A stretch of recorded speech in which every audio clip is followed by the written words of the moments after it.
The keys to forgiving yourself. It's Kute here, nationally best-selling author of The Magic of Surrender, and you are the one.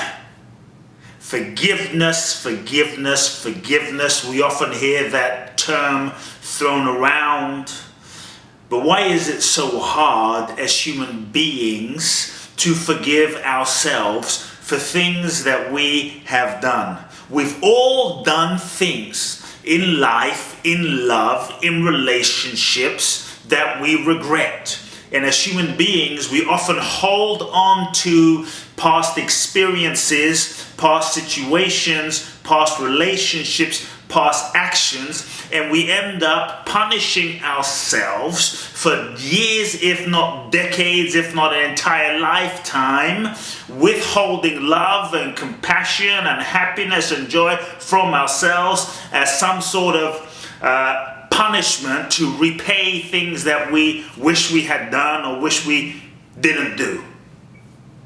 Holding on to past experiences and punishing yourself for something that you wish you did or didn't do will not change the past. The past is the past, the past is gone.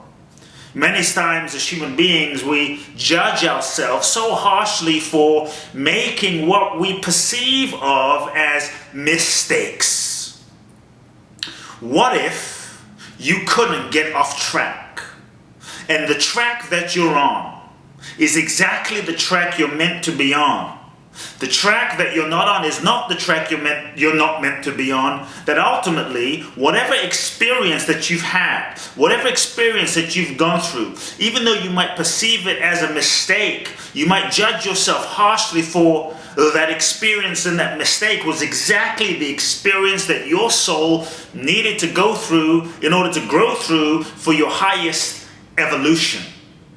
What if, in fact, on a deeper level, you could not make a mistake? From the level of the soul, if you're a soul and you incarnate into the human experience, and this human experience is the university, the school for your soul's growth and evolution, that means every relationship, every experience, everything you've gone through is part of the curriculum for your soul's growth and evolution.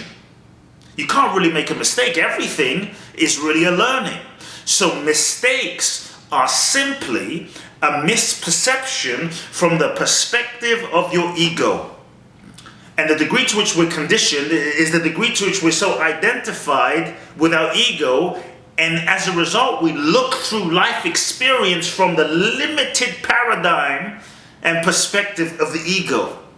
When we look through life and an experience through the ego, we often perceive experiences being a mistake, because from the perspective of the ego, we're not able to see the infinite possibilities of why we're going through something when we're going through it, why something is happening, why something didn't happen. We're not able to see the infinite possibilities of what life is seeking to unfold in a given moment, and what might seem like a mistake to your ego is really a blessing and a gift from the perspective of your soul. And often it's only after an experience, after a relationship, decades after something has happened, that through wisdom and learning and a higher perspective and understanding, in retrospect, looking back, can you see why you had to go through that experience. But if you're locked into the ego and you look at life through the ego, rather than remembering you are a soul on a journey, and the purpose of your incarnation in this human experience is to learn, to grow, and evolve. Experiences are one of the ways that you learn, grow, and evolve. And ultimately, you are not meant to do this human experience perfectly. It's not easy being a human. It's challenging being a human with its ups and downs and its uncertainties and challenges. It takes tremendous courage to live this life with an open heart. So the truth is, you incarnated into the human experience not to be a perfect person. There's no such thing as a perfect person.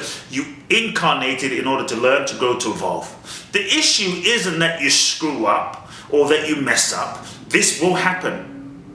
The issue is whether you learn from it. So when something doesn't go according to plan, when you make what you perceive of from the ego's perspective as a mistake, what's important It's not that you made it or not that you didn't do it. What's important is that you learn from it. So in any given situation, in any given experience, ask yourself, what is my soul seeking to learn? What can I learn from this experience? How can I grow? How can I evolve? How can I realize more of my deepest truth and my deepest self from this experience? All lessons are repeated until learned. And that's why we cycle through experiences over and over and over and over again. One of the things that often keeps us stuck from manifesting the next level of our life, from manifesting our goals, dreams, and desires, is that we have not learned what we need to learn, where we are at, with who we're with. There's no mistakes. There's only not learning lessons. Regardless of what you've done, you had to go through that experience to learn. It's through the experience that you evolve and you grow. Use every experience, no matter what it is, for your learning, your growth, and evolution. We often judge ourselves so harshly. We judge ourselves, we beat ourselves up. Many times we as human beings unconsciously withhold love from ourselves because of the mistakes that we perceive ourselves as having made. We screwed up, we didn't do that, we hurt people. But the truth is, if you could have done it differently, if you were more evolved, if you knew better, if you were more healed, you would have done it differently. Each of us in this human experience, we are doing the best that we knew how to do at that time, given our level of evolution. What can you learn? How can you grow? How can you do things differently moving forward? Beating yourself up and judging yourself for things that have happened won't change what's happened, only reinforces the very things about yourself that you're trying to change, and you'll end up recreating more of those experiences of what you don't want that you're judging yourself for in the future. Judging yourself, hating on yourself, not forgiving yourself is a waste of time. Learn, grow, and evolve. And the truth is, God's not going to forgive you. If you're waiting for God to forgive you, God's not going to forgive you, because God isn't judging you. You're human, incarnated into this world to learn, to grow, to evolve. It's about your evolution. It's about your learning. Folks, hope you enjoyed today's short message. I invite you to forgive yourself. You hold the lock, and you hold the key to set yourself free. And when you do, you give yourself permission to experience more of life. And because we're judging ourselves, many times we often push away our blessings, push away our abundance, push away love, because in judging ourselves, deep down, we don't believe that we deserve it.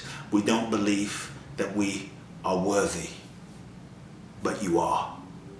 All of life, all of existence is loving you unconditionally, in spite of what you have done, in spite of what you haven't done.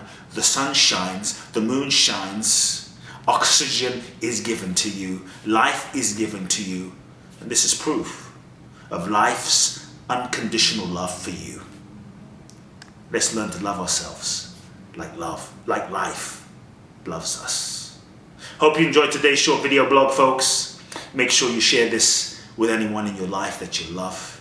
You can go to my website, kuteblackson.com, enter your name and your email, and subscribe to receive a free 3-part video training series on how to find your purpose. Love now.